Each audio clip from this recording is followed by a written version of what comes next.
thank you. It's delightful to welcome you to another 50 minutes that we've got for you, all about comedy and comedians. That was a warm welcome. I'm very grateful to you for that, because it's broken a run of bad luck. You know, they always say bad things come in threes. Half an hour ago, I picked up my suitcase to get my shirt out, and the handle fell off. Started to put the shirt on, the buttons fell off. I was afraid to go to the loo. How would I look walking out here with a chain in my hand? That cleaned it up, didn't it? Actually, I've been up and down all day. Do you ever get one of those days? You know, things lift you up. This morning, a man knocked on the front door. I opened the door. He said, "Are you Bob Monkhouse?" I said, "Yes." He said, "I'm from Littlewoods." I said, "I've won the pools." He said, "No, I've come to repossess your catalogue." Down. And you go up again. I wanted to get up again. I got here, went straight into the BBC bar, and to get a little cheer up, you know. And there's a very pretty barmaid. Do you know the one, fellas? The one who can carry 2 trays without using her hands. And she said to me, she told me that I reminded her of Roger Moore. And I said, really? And she said, yes, he's got a mongrel called Bob. And I went down, right? And now I go up again, because I turn around and there's Sophia Loren. Sophia Loren is here to do Russell Harty. And it's about time somebody did. And I was thrilled because she recognized me. And she said to me, "Bob, there's nobody in the world like you." She said, "The British don't like you, the Italians don't like you, there's nobody like you. Nobody like you."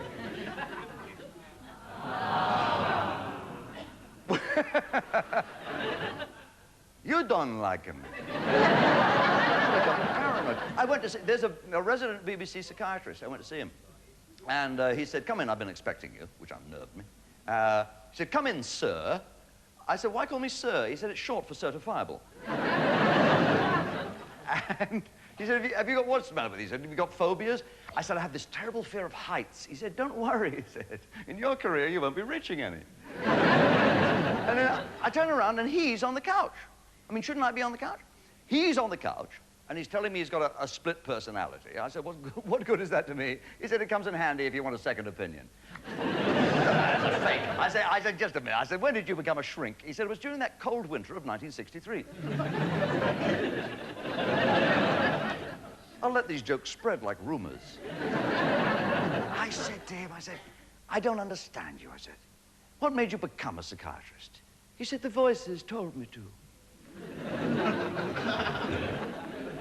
So I went to the BBC doctor. He's no better, he's a nutter. He treats all the stars. He's got autographed x-rays all over the wall. At typical BBC, you get one prescription and then you're guaranteed repeats all summer. Now, what upset me was the doctor, the BBC doctor, didn't even recognize me. He must have thought I was one of those serious dramatic actors. When I asked him if I'd have to take my clothes off, he said, "Only if the part really justifies it."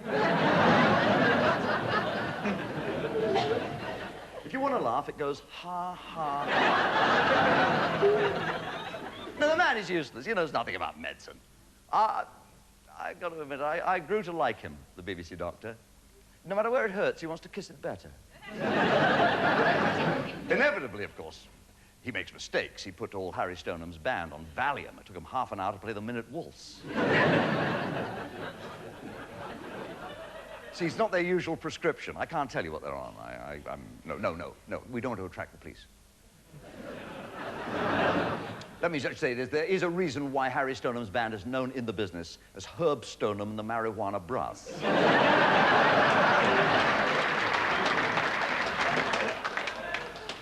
He knows he shouldn't use it. Harry, you do know you shouldn't use that stuff, don't you? He is so naughty. And he had a pocket full of it in the canteen yesterday. And what happens? The cast of Juliet Bravo walks in. He thought it was a raid. He panicked. He dumped all his stuff in the soup tureen. Yes. He put his pot in their pot. Luck would have it, everybody asked for soup. Everybody in the canteen. You should have seen the chaos. All day yesterday, a nightmare. Patrick Moore, he joined the union and refused to work nights.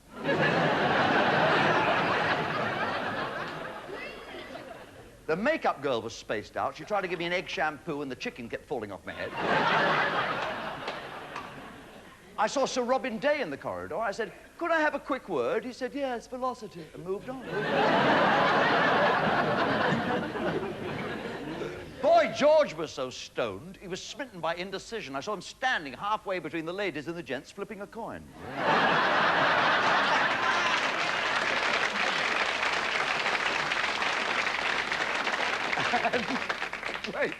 Wait, there's more. The absolute end was David Attenborough. David Attenborough, in the short khakis, stoned out of his brains, crawling about on all fours, whispering sweet nothings into the earhole of a chimpanzee. I was disgusted. I said, David, how low can you get? He said, hamsters, Bob.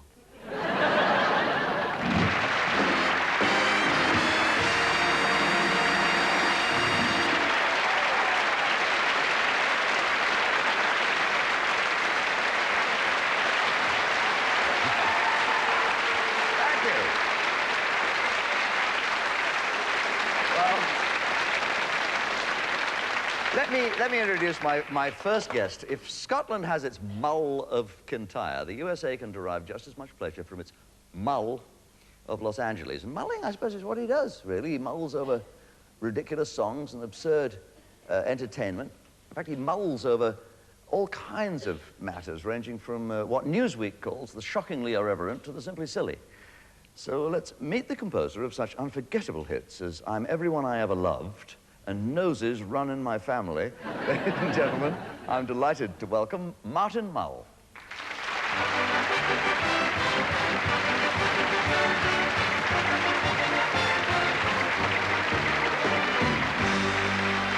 Thank you.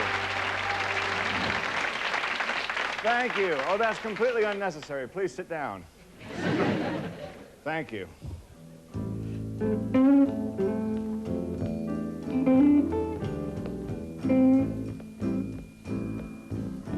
Don't put off till tomorrow what you can do today. Don't leave things half finished.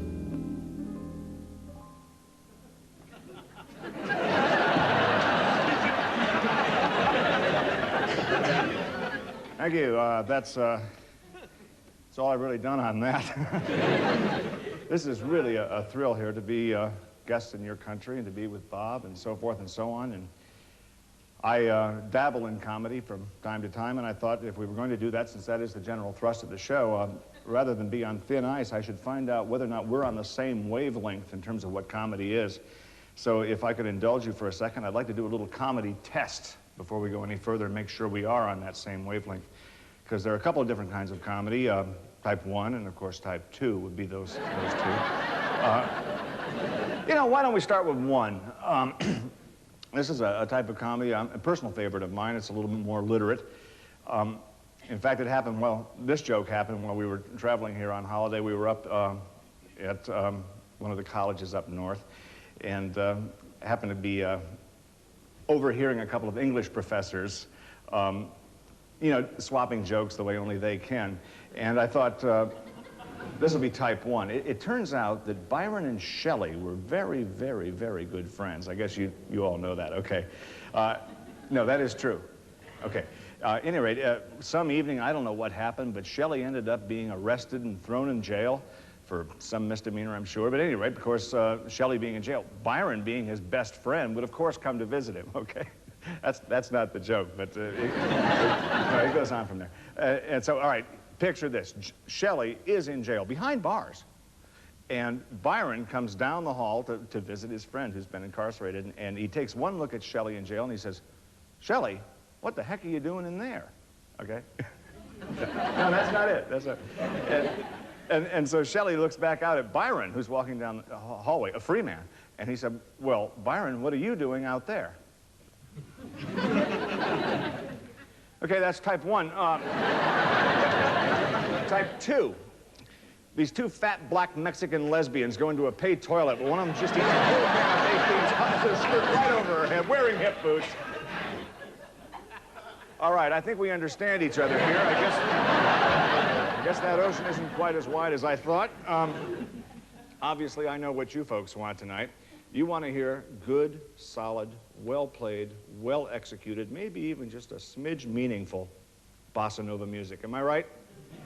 Okay, I knew it. Almost a fifth sense that I have. If that's the case, then we're in big trouble. And by we, of course, I am referring to myself. Not that I can't play bossa nova music. Let's face it, it's made in Latin America. How hard could it be? No, I can play it all right, and I write it as well. The problem is how I write it. I write it sort of what you would call, I guess it's an international phrase, stream of consciousness, or in this case, puddle of consciousness, I guess is more like it. It's not really moving water, but it has a few words in it that may not be right for everyone here tonight, and I don't really know what to do about that. I don't want to certainly step on the toes of my guest country, or my host country, rather, but at the same time, I don't want to shortchange you and give you anything less than the real bossa nova, so the only thing I can think of is that I could sing you the song anyway, and if I come to a word or a phrase or something that might be questionable or in kind of a blue area or something, I could hum those words. And that way, you people who are a little too old or a little too young or have been to America or whatever your problem is, you'll have nothing to worry about. And you people who are pretty darn hip, and I think you know who you are, right? Wrong. No, you'll know what I'm talking about anyway. This is London, you've probably even done it. But at any rate, this will be a little bossa nova number, and I will hum anything I think is offensive, and I hope you enjoy it.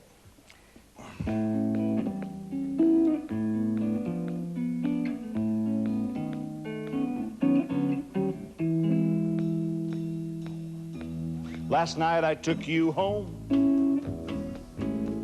and we began to You were such a only 17. Rubber shirts, leather skirts, and a case of Vaseline.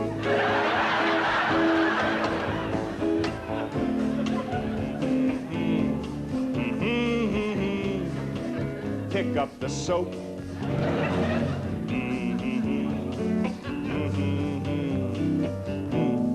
Mayonnaise and rope. Then from the chandelier, the three of us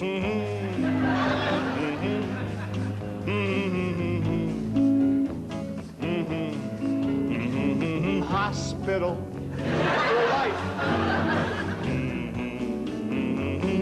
Whips and chains, Great Danes, my brother's wife. Thank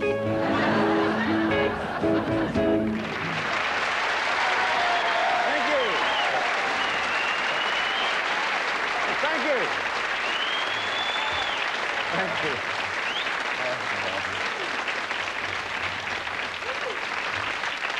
You'll need some water after that. This is wonderful. They have no taste at all. No, not at all.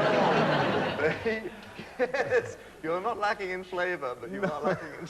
No, I would never disassociate myself from you. I've seen you do that in America, and I've been stunned at the way the audience will respond to it. Well, I think everyone enjoys a good bossa nova from time to time. You've broken down more frontiers. What happened in a series we saw very briefly here in Britain called Mary Hartman, Mary Hartman. Right. You played the wife-beating Bath Gimbal in that series. Right. A beast. That was a very difficult acting job, too. I'd never acted before, not counting my draft physical. And to all of a sudden go from stand-up comedy to being a serious kind of Virginia Woolfish kind of wife beater was difficult. They destroyed him in the end in that series, didn't they? Yes, he had a little too much of the sauce one night, and got impaled on an, as you say, aluminum Christmas tree. Right. Right through the thorax, and as he lied there on the ground, Jingle Bells was still playing with a little angel in the top. And that was touching. But you were out of a job. I mean, was that the end of Gimbal? No, what happened is I approached the producer, a fellow named Norman Lear, and I said, has anyone ever asked to come back as their twin brother? And he said, everyone has. Because it's called looking for work, isn't it? And so instead of being Garth Gimble, I came back as Barth Gimble and... Barth Gimble. And hosted a little show called Fernwood Tonight, which was possibly the lowest rent talk show to ever hit American television. Fernwood was supposedly, it was a fictitious town in Ohio, which is sort of a, I guess it's like sort of like Milton Keynes, I guess, it's sort of that kind, only smaller. That gives us the picture. I think so. Yeah. And we would just sit around in tacky furniture and have certain guests on. We had a situation once, for instance, where the officer in town had noticed that they'd stopped a speeder in town. His last name was Steinberg. And in this town, out in the provinces as we were, we had never had a Jew, ever. So we thought, what a wonderful guest. So we opened up our phone lines and actually had, as a segment of our show, a part of the show called Talk to a Jew. And we gave the phone number over the air, 555 something, something, something, something, and said, okay, our phone lines are open, now it's time to talk to a Jew. And we sat there. And we sat there. And finally the phone rang, and the first question was something like, when is Barbra Streisand's next movie coming out? It was fairly low rent. You were this silky, smooth, tasteless host of this terrible small-town talk show. Yes. What other kind of guests would you attract? Well, during the period of time when cults were very big, there were all sorts of people being taken off, and the sons or daughters are being taken back home by their parents, and they have to be deprogrammed. We have a segment where one fellow, the parents came on complaining bitterly that their son had gone off to join this sect. I mean, you mean as in Scientology or the moon is? Right, something like that. But in this case, they said the sect that he was part of, they wore nothing but black. He hung around with nothing but men. He read the same book over and over again, and they just felt that he really should be taken away from there and reprogrammed back into society. And we asked what the name of the group was, and they said it was the Catholic Church. And so we asked our audience for a show of hands as to whether or not he should be deprogrammed or not, and 90% said yes, and we brought out a person to deprogram him. Surgically removed his dog collar. That's right. What about the No Frills hospital plan? Now that was very popular. Yeah, a lot of people realized the hospital bills are going up and up and up. We had a no frills hospital plan. What they would do, they would wait until they had 35 or 40 people all with the same malady. You know, if it's gallbladder or appendicitis, let's wait till we have a group. We can do it faster, quicker. We don't have to wash the instruments off afterward.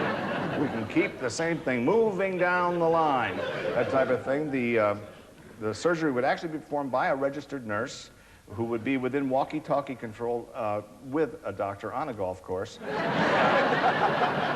So you were insured of at least some sort of quality.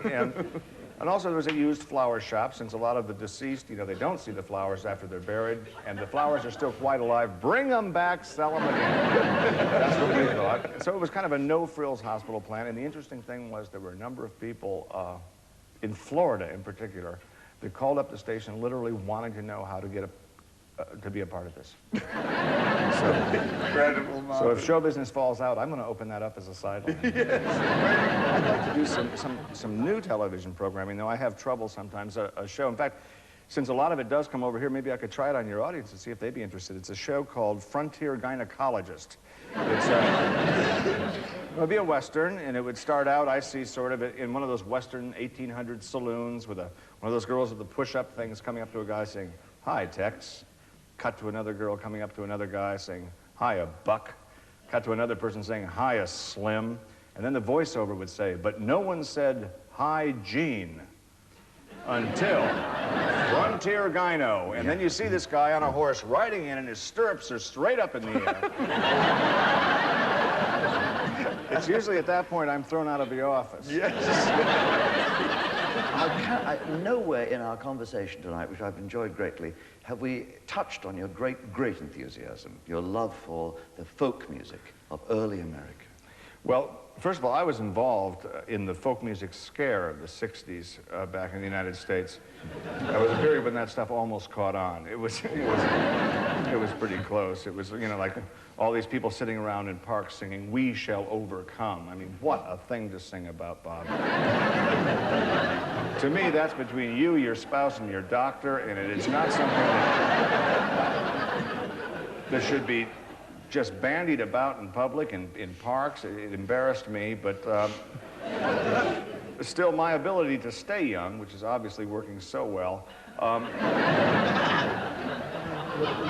I link that up to my concern for American folk music. I try to keep in touch with it. It's the young people. What are the young people doing? What are they thinking? Boy, that's important to me. But I was curious at one point as to what the first folk music ever made in America was, and I came across it quite by accident. I was on the road, and I'm sure you've done that too. You're traveling from hotel to hotel. And I was all alone. I wasn't married as I am now, and I was single, up in the room, you know, just me in the room, and lonely. And so I decided to go out and find, I think we can say this is just several hundred of us here tonight, a little companionship. So I went out and I found what I thought was going to be the perfect companion for an evening like that. It was a book. It was a book called Girl to Grab. Wow. Yeah, that's what I thought. I said, wow, this is it. This is pay dirt. And so I asked him to put it in the brown wrapping. And took it back to my room, unwrapped it after I had triple locked the door, and dropped the pillows up behind me, opened it up. Can you imagine my surprise when Girl to Grab turned out to be volume 6 of the Encyclopedia Britannica.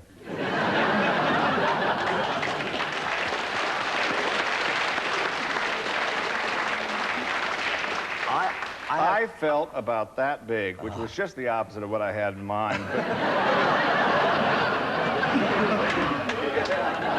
Oddly enough, I have volume 4, which is called How to Hug, which I also thought was going to be very helpful. And I have a very curious one called Raspberries to Reagan you might like to take back to the stage. That sounds very nice. But as long as I had this crack reference book in front of me, I decided to look up folk music and find out what the first music ever made in the United States was, because that would be our real folk music. And I was quite surprised to find out the first folk music in America wasn't even made in America. It was made a few miles offshore, actually, by Columbus and his merry men as they were sailing to our new land. 1492. That's right. It was within the 3-mile limit, though, so it is legally ours. And we have drilling rights, I think, in the song. And they had all the lyrics printed out, and I just thought it'd be wonderful if we could share that tonight. Actually, you're wondering how we're going to do that. You know, where did they put the instruments on those ships? They didn't use any. It was all done a kind of music they call Acapella, which was named for the chef who was on the on one of the boats, and he made up the lyrics and he directed the orchestra, and then there was Colonel Shrapstein. I believe he also had the publishing on it. But they all got up on deck, and they paint a certain picture of it, the men kind of scantily clad and a cappella directing the orchestra, etc. And I thought maybe in the spirit of international understanding, we could maybe do America's first folk song here tonight. Would that be all right? Oh, yes. Would you like to? This involves our audience here? Yes, I would very much like to call upon your help to help me do this, since it is a cappella. We won't be using instruments, or certainly nothing that I consider an instrument. We'll be using drums. Oh, don't laugh. A drummer is a musician's best friend. So if you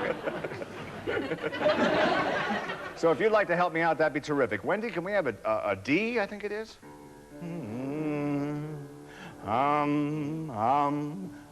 Everybody. All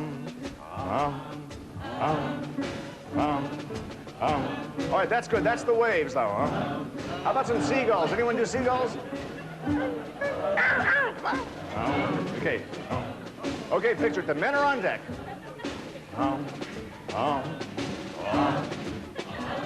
It's great to be on a ship with men and sail across the sea. Oh, we don't know where we'll land or when. Great to be with men. It's great to be with men.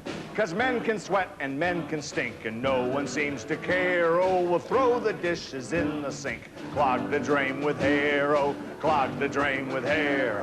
Men, men, men, it's a ship all filled with men. So batten down the ladies' room, there's no one here but men, men, men, men. Now men, men, men. Here's men, men, men, men. Come on, men. Men, men, men. Come on, ladies, too. Men, men. There's men above, there's men below, there's men down in the galley. There's Butch and Spike and Buzz and Biff. One guy we call Sally. One guy we call Sally. Men, men, men. It's a ship all filled with men.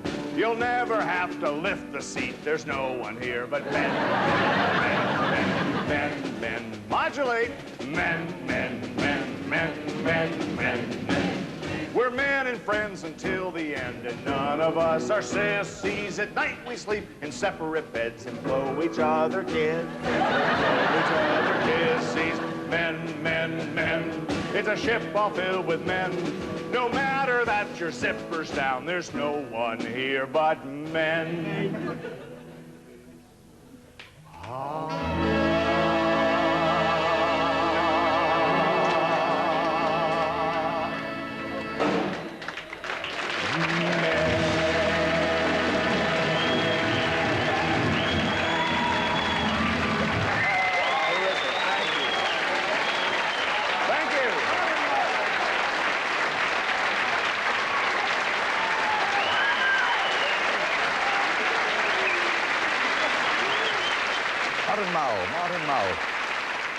Martin gave us there a rare piece of American folk music. I suppose comedy and song must be common to every country in the world, but one kind that's uniquely British is the sort performed by Flanders and Swan and the legendary Western Brothers.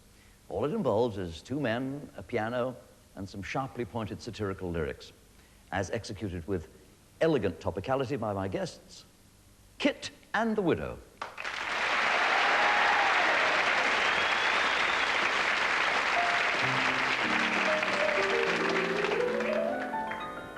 No, but isn't it strange, Widdo, how the moral climate changes from day to day? One hardly need wait, and a scruple's out of date, and so day-mo-day. There are times when I wonder if everything's been done, and there's not such a lot one can say, when a lyric by Noel or a song by Coel become passé. 'Cause with the birds and the bees doing it, and various conservative MPs doing it. Let's do it, let's fall in love. Liberace, who might do it, told us why Cliff Richard still can't quite do it. Let's do it, let's fall in love. Katie Boyle scored a hit doing it. She's multilingual, you see. Though Wogan still won't admit to it. He may put his hand on your knee. Boy George, so we learn doing it, really doesn't know which way to turn doing it. But let's do it, let's fall in love. Nori F's advantage is unfair doing it when poor old Ronnie Corbett needs a chair doing it. Let's do it, let's fall in love. Oedipus, unlike some doing it, says he'd rather keep the whole thing mum doing it. Let's do it, let's fall in love. McEnroe keeps on overdoing it, which rather spoils the sport. You can't beat Navratilova doing it. She knocks them right out of court. I gather Mark Thatcher flaps doing it, unless he's given highly detailed maps doing it. Let's do it, let's fall in love. Oh, when they say it's a laugh doing it, spare a thought for Victor the giraffe doing it. Let's do it, let's fall in love. DeLorean went up in smoke doing it. Things don't go so much better than with Coke doing it. Let's do it, let's fall in love. Jack Nicklaus takes several swings at it, but gets it down to a T. Prince Andrew's earning his wings at it, bravely flying his chopper for the Queen's Navy. And girls do it, guys do it, even Monkhouse has been known to rise to it. Let's do it, let's fall in love. And when we've all had our fill doing it, I bet we'll see Joan Collins up there still doing it. Let's do it, let's fall in love.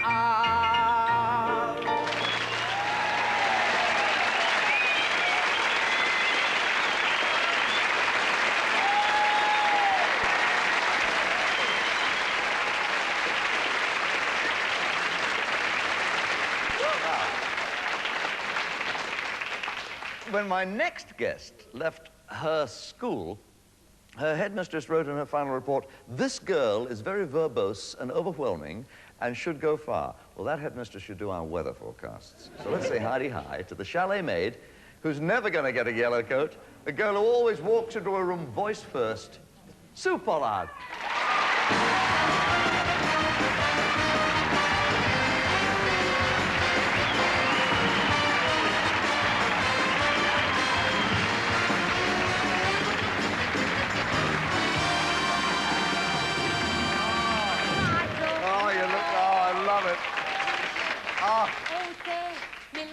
They always have stretched. I'm like one of them giraffe-neck women. It's agony. Yeah, they do look sort of bad, oh, too. they're terrible. They're in real pain, but I can survive. I'm a pro.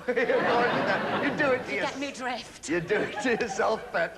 You put on earrings like that. Look at your outfit, isn't that? I know. This was a Joan Collins reject. All right, babe.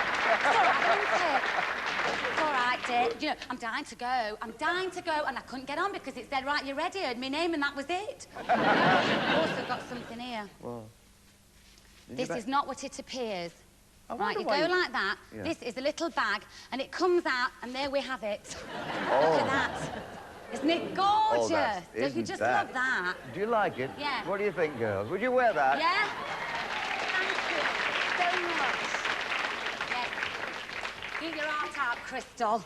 It's good, though, isn't it? I love that. You know, Miss Dynasty. It is amazing. The trouble is, it's a work of art getting it back in the bag again. Yeah, it's a shame. You've got to put it back in the bag. No, well, Joan Collins wouldn't It's me reject messed that. up. Makeup, wardrobe. Most kids today dress the way they want to. I mean, that's the style of the 80s. Yes, The punk. That's right. Oh, yes, when I was a punk, that was it.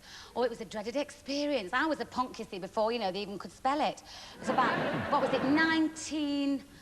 Oh, I'd rather not say, but shall we say quite, you know, several years ago. And we had this party, you see, and I thought I looked again $1 million, right? And I'd got this wonderful back wing effort on, and I said to this woman 2 weeks ago, I said, now look, Mrs. whatever her name is, that's incidental. I said, look, we're having a party in a fortnight's time, right, come in. You know, it'll be fantastic. Don't worry about the noise, you know. So she said, oh, yes, it'll be fantastic. Thanks for inviting me. So there I am, looking, I think, fantastic. Blue, pink, purple, mauve, white. My hair, gorgeous. And, of course, I'd said to everybody, you know, I'd been to the hairdressers, and it took me, you know, 5 hours to get this exotic creation. So, anyway, this woman comes in and knocks on a... I'm complaining about this noise. I think it's disgusting. So I thought, don't be ridiculous. I told you 2 weeks ago, you know, that it was going to be a bit of noise. Don't worry. So she came in. So anyway, I got a lot of flack from her. So suddenly there was this, I don't like your attitude, and died for the esophagus like this. You know, I mean, she was like this. So anyway, I hit her back. Then she thumped me, and I tried to sort of do this with the knee, and then suddenly realised, you know, it wasn't a very polite thing to do. So I pulled her hair instead, and then the worst of worst, my God, it was awful. She pulled the flipping hair and the wig came off, and I told everybody I spent loads of £5 for standing there. Oh, God, it was awful. Oh, dear. But you know what I mean, girls? We've all done it, haven't we? You know, made out that we're, you know, better than we are. And, of course, they always get found out, so you've always got to be yourself, haven't you? Yeah. Which is usually a mess. I imagine when you got married, you wore a conventional wedding gown, didn't you? Oh, I look like in Jim Brackett. Together. In your wedding gown? I had this wreath on my head, right? All these beautiful things. Of course, it wasn't. I think I got it from Dickens and Jones or something, I don't know. And there was this beautiful long white sort of gown and this beautiful sort of like a veil with all these sequins studded on and everything like this. And these white shoes with a thing, you know, up to the minute mode. So, of course, I went to Australia to meet my in-laws in this frock. I got changed on the plane in this toilet. on the plane. Oh. Don't ever do it. I mean, it's ridiculous. That's where they joined the Mile High Club, I think. I don't know. But there I was in this toilet there. And this man was going, what's... And there was all this banging going on. Anyway, I came out there. Well, my dear, these people were strutting up and down the aisle, wondering what the hell, because I'd gone in, you see, looking like Vera Duckworth. And, you know, it was so funny. So there I was in Ormy Refinery. And, of course, then I got asked again, what have you come as? You know, I said, I'm a child bride and everything. And it was so funny. But the funniest thing was, when they were walking up and down the aisle and they give you the trays, I was asking one guy what Qantas meant. Do you know what it means? Qantas? Yeah, Qantas. You know Qantas Airlines, you know, with the koalas. Q-A-N-T-A-S? T-A-S. I've no idea. Queers and nymphomaniacs travelling as stewards.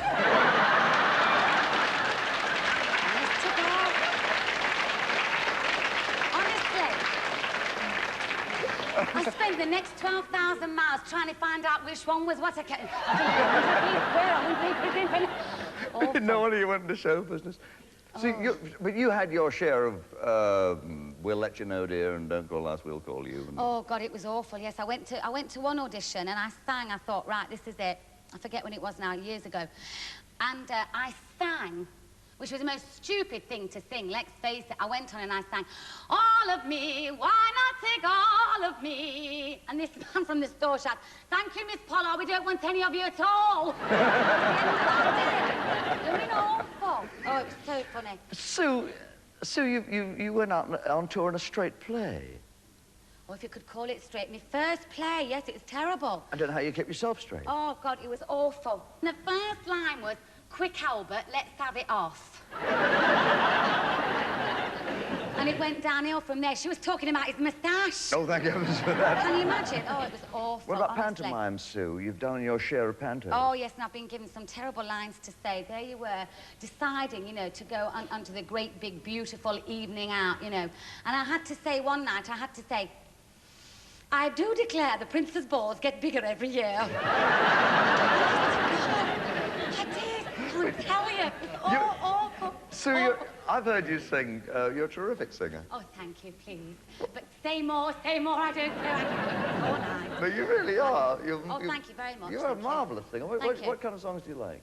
Well, in my varied and exciting repertoire, I have such sensational numbers as whenever I feel afraid, I wet myself. Thank you. And my piece de resistance is my opera, which is beautiful, right? Valencia, stick your head between your legs and whistle up, you bastard.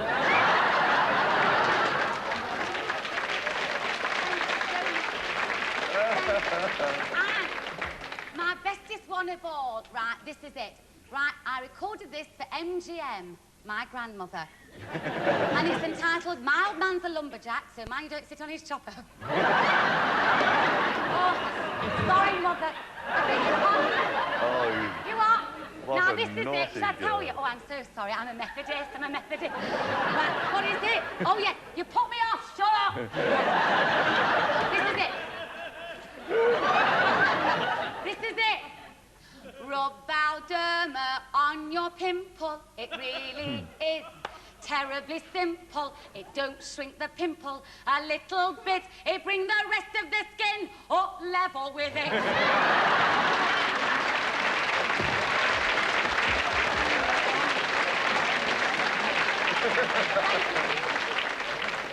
Thank you so much. Thank you. Shall I do my one and only impression? yes, do. Your one and only impression. The only impression you do. Just a minute, I've got to have this because this is pure dynamite. Well, get yourself ready for it, don't... Right. I do that, you know, I just went to... This is to warm myself up, you know, I do it in pubs, down escalators, and I went to Amsterdam recently and went into this pub, and every 5 minutes I was, do you want a drink? And, of course, the whole of these Amsterdamonians started singing because they thought it was a hit song from some poor, stupid, you know, English cow. Right, this is it. Ladies and gentlemen. Your impression. I give you...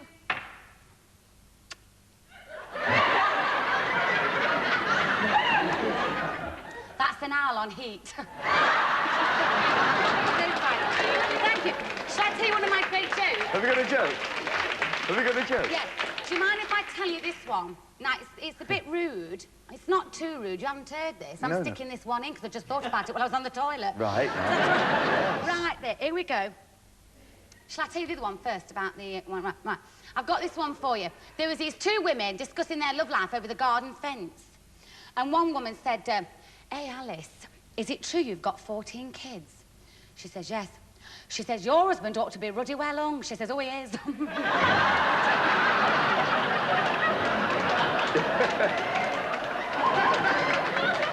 You better tell me. Sorry, Vicar. I'll tell you the other one. Right, shall I tell you the other one? You better tell us the other one, yes. Shall I tell you the one about the other one I just thought of in the toilet, or the other one? I don't know. Right, there was this man and this woman, and they were in bed together, you know, having a sleep and all that. And all of a sudden, anyway, suddenly, the woman woke up and she said, oh, Albert, she said, I can't sleep for this secret you've been telling me, this present. I can't believe it. She said, what's this you're going to buy me, you know? And he says, this washing machine. She said, oh, I can't believe this. She said, I'm so excited about this washing machine. She said, oh, she said, every time I lie my right side, I think I want Tuvomatic. Every time I lie my left side, I think I want an Electrolux. He said, shut up when you go to sleep on your back, you're going to have hot points.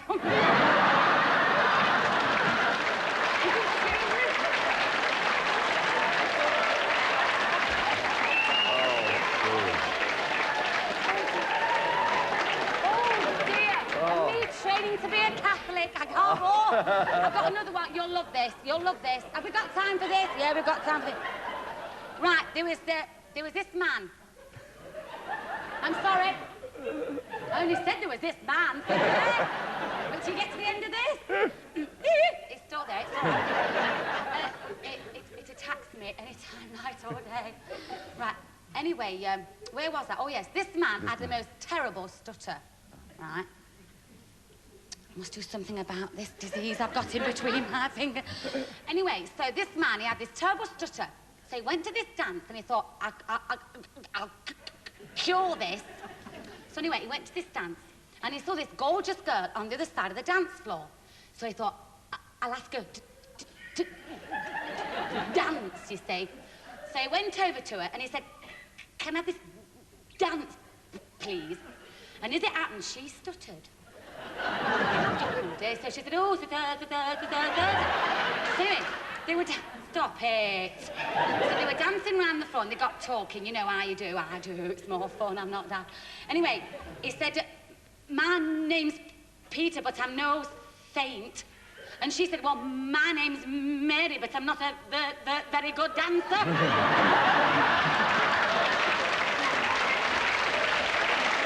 Oh, dear. Oh, Sue. You could go on all night down for a cup of tea. Yeah. Oh, flipping heck. You really love a seaside postcard, vulgar comedy, the real old style. Yes, anything like that, naughty sort of poems. I mean, they're just a bit of fun. Anything like that, limericks. Limericks, now. Leslie Saroni, probably the best comic songwriter we've ever had. He wrote a lovely song called Rhymes. Yes, I know it. Would you like to do it? Shall we? Shall we? Yeah, come on then. Come on. Great. Right. Got the equipment here. You know the chorus? Yes. It goes. That was a cute little rhyme. Tell us another one, do. You want to do the first one? Yes. A husband said to his wife, Florrie, your mouth is as big as a quarry. That's rude, that's rude. So she opened it wide. Yes. And right there inside was a man backing out in a lorry.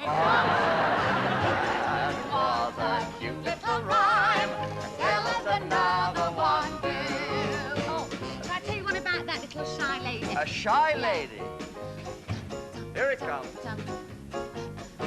A girl understandably shy. Understandably shy. Her two boobs were slightly awry. Two boobs.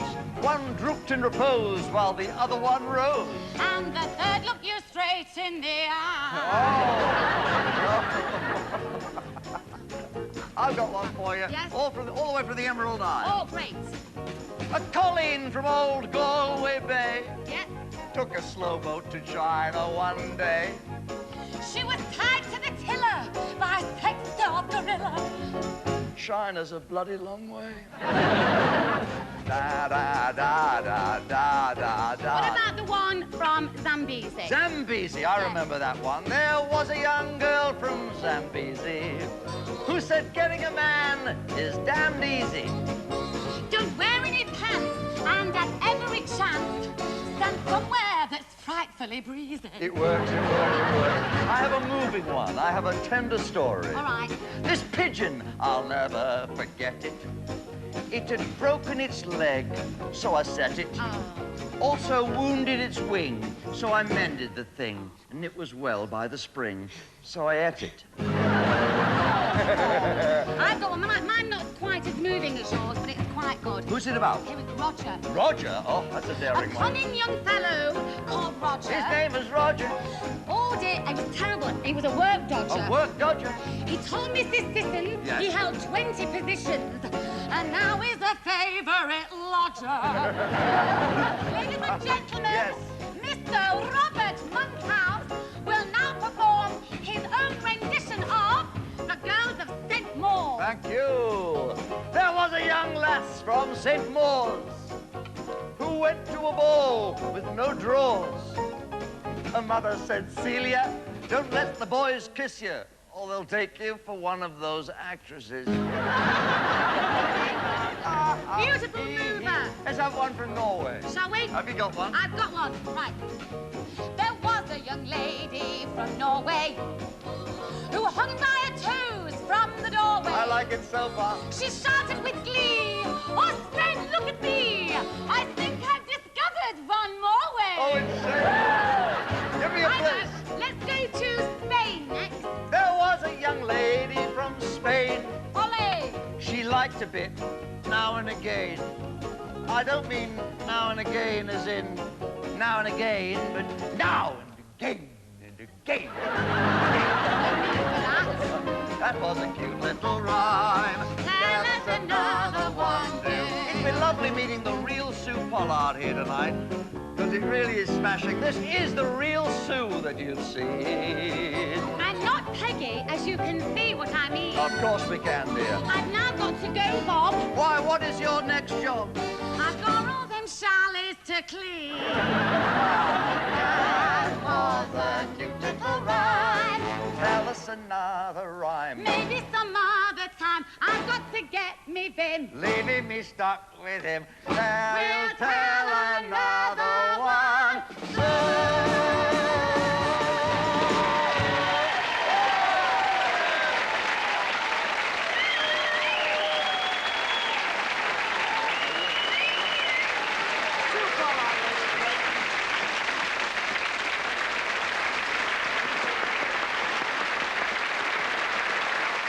You saw Martin Mull, you saw Kitten the Widow, and thank goodness you saw Sue Pollard. See ya.